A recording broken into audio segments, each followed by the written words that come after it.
Almost.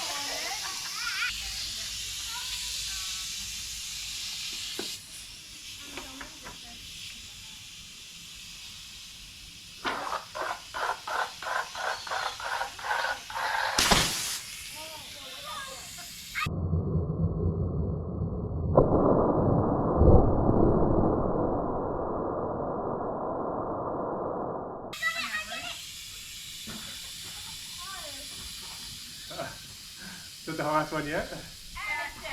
Oh, is that it? Yeah. Hello and welcome to another episode of Old Mate's Adventures. On today's episode we'll be looking at bushcrafting a bed from a design out of Australian Bushcraft by Richard Graves. I'll talk to you about some safety tips when you're out and about solo exploring the bush when you're out of phone range. We'll bushcraft some tent pegs, look at tips on how to transport eggs over rough terrain. We'll use a Milbank Water Filtration Bag, and we'll try and catch some Blue-Claw Yabbies. Today we're out and about in the Wongi State Forest, which is just south of Childers in Queensland. Thanks for tuning in.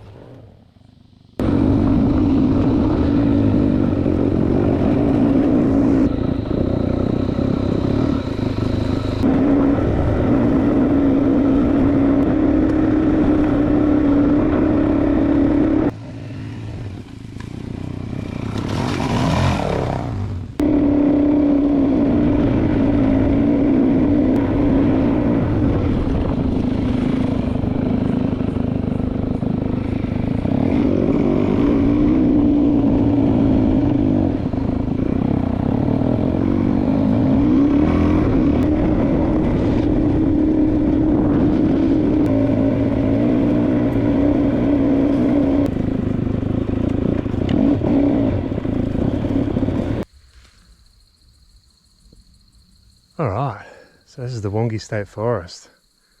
It's absolutely gorgeous. It's so much more open than the other forests around Bundaberg. There's not as much lantana all in amongst the trees, which makes it a lot easier to walk through.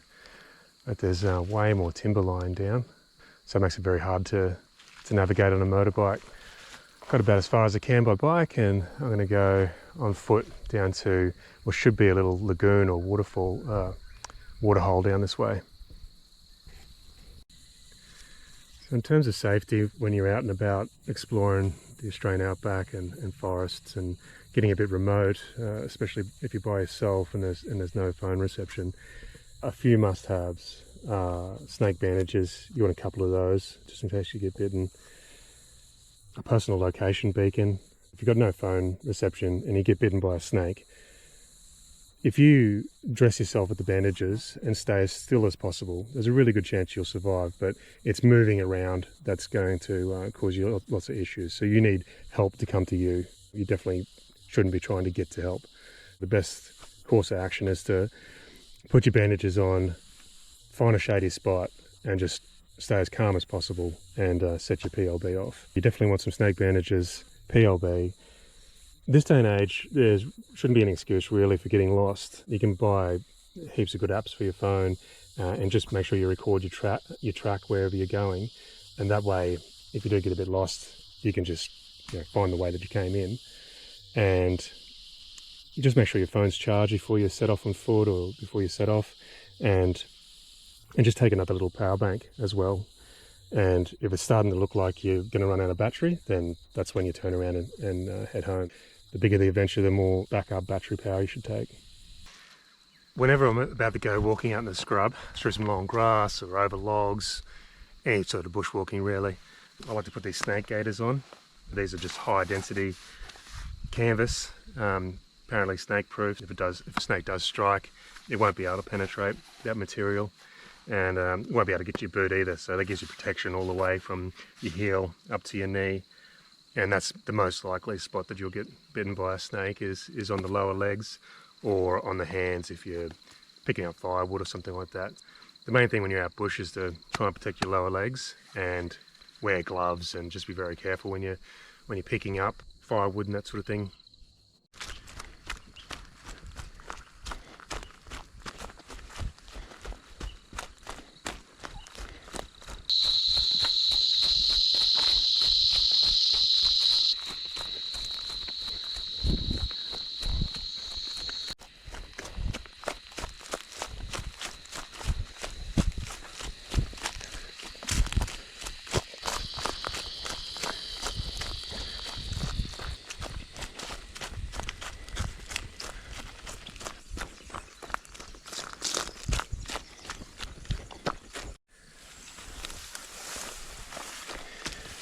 Another thing I like to do when I'm walking through long grass is to just get a big stick and put it out in front of you and just tap, just to make sure you give them plenty of warning to any critters that are around, so that gives them plenty of time to get out of your road.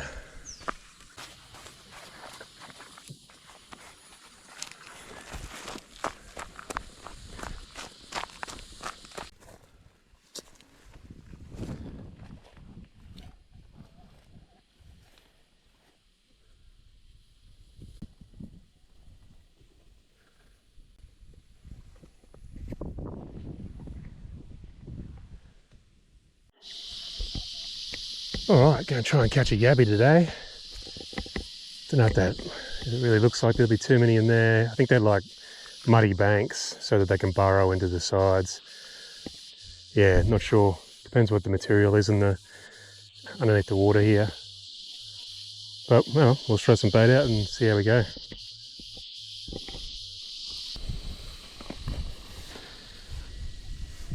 Rightio, so the way these traps work is Blue-Claw, they like meat, so got a bit of bait in the bottom of it, and then this sinks down and then sits on the floor of the lagoon here, and then it's got these little funnels, and the crayfish can't get to the bait, so they feel around, get through these holes, fall down, start eating the meat, and then when you pull it in, they get shuffled to the back and they can't find a way out, and that's how you trap them.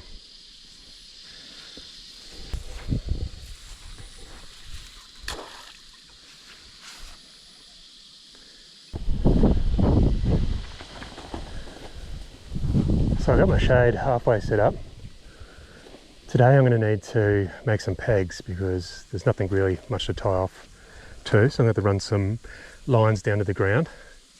So what I've done is I've gone and cut 4 forks, and what I'll do is I'll trim that off and then sharpen the end, and that'll make a peg. So I'll make 4 of those, and then that'll allow me to peg my tarp down to the ground.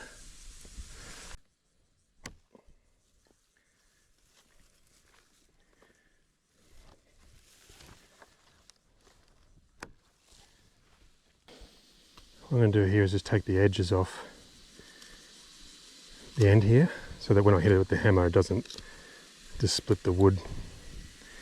I'm just going to sharpen this into a point.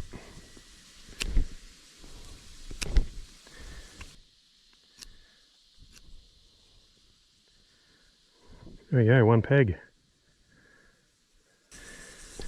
There we go, 4 pegs.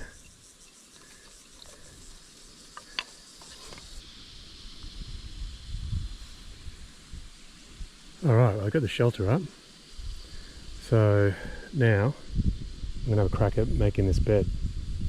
So what my daughter did for me is I purchased a piece of painter's canvas that was 3.6 meters long, and what she's done is doubled it over so there's 2 layers thick, and then she's folded the edges over like this, and then sewn down the sides here. So what that's done is it's given me 2 sleeves.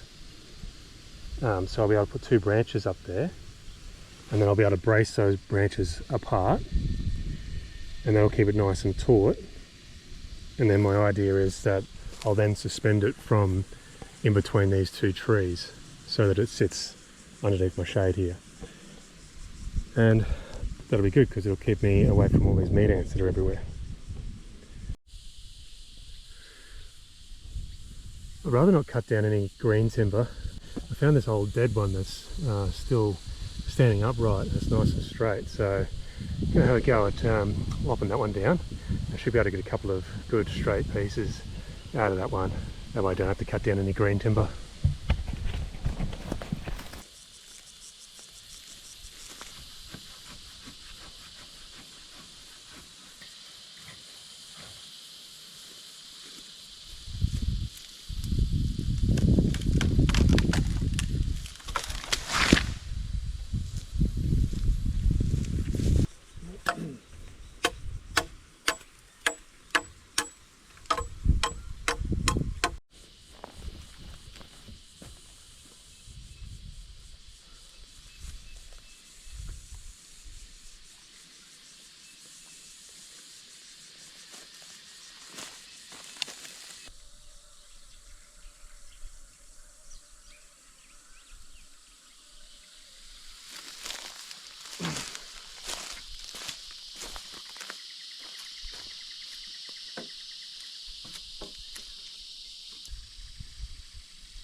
in my episode to Modron Dam, I tried filtering some water with a canvas bag, painter's canvas, and it's just not quite dense enough.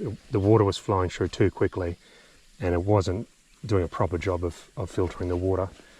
So I've gone and purchased one of these proper water filters for this Tux. And this is a much denser canvas, so I'm going to give that one a go today for filtering some of this lagoon water for a cup of tea.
Well, there you go, it's filtering it, but this is almost the opposite. It's sort of,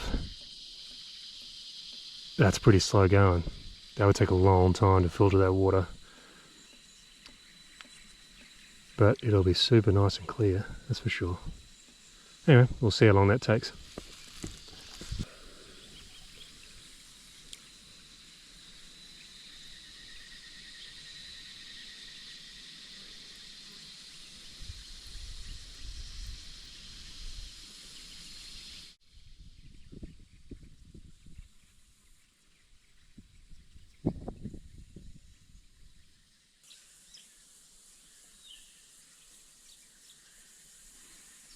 It's so relaxing here. It's so good.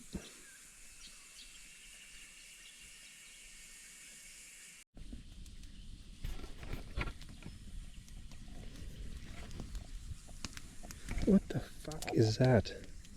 Ah! It got me! Yeah.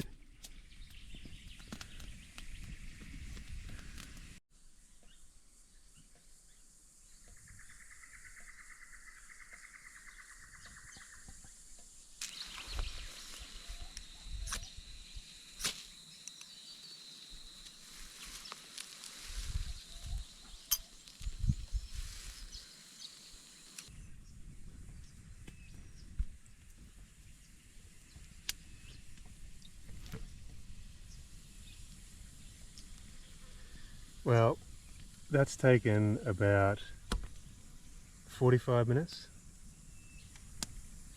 to filter that much. So the water is crystal clear, which is fantastic. But yeah, it's I mean, if you're at a dam and the water was super muddy, or you had to dig a hole and filter some water out, this would be perfect. But if it's just a lagoon and the top of the water isn't too bad, you just want to get rid of some of the main particulates and a bit of the green looking stuff, then I think one of these hessian bags, canvas bags would be just fine. So yeah, I think I'll stick to using one of these.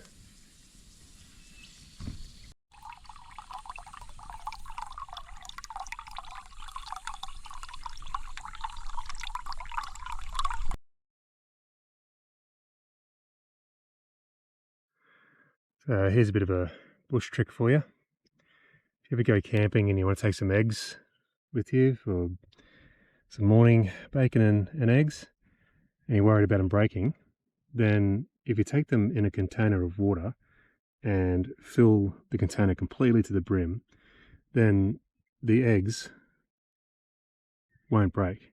So you saw all the corrugation and washouts and big logs and everything I went over on the way to get here. Well, these eggs were sitting in that motorbike the whole time, and you can see that they're still perfectly intact.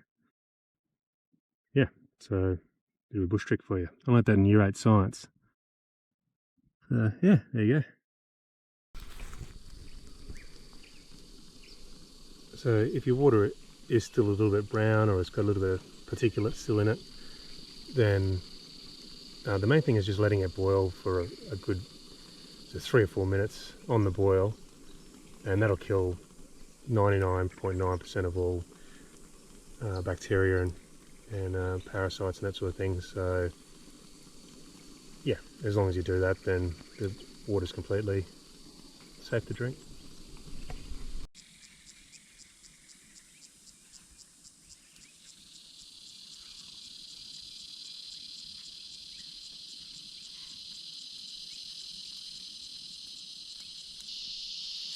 Righto, time to put these eggs on.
Oh, shit.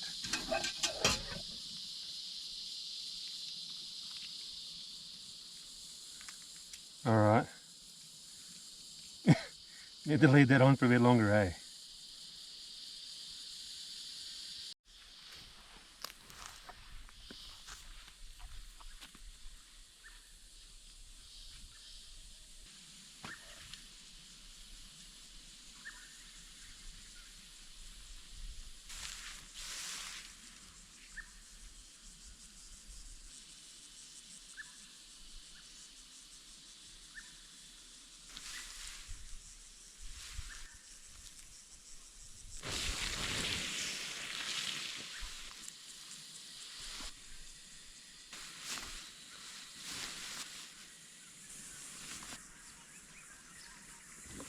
Alright, let's see if we got some crayfish.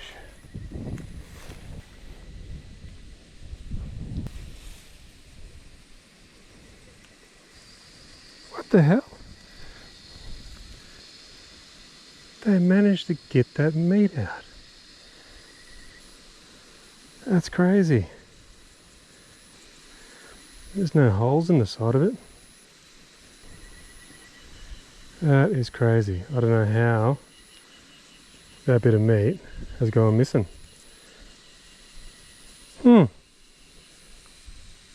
Crazy.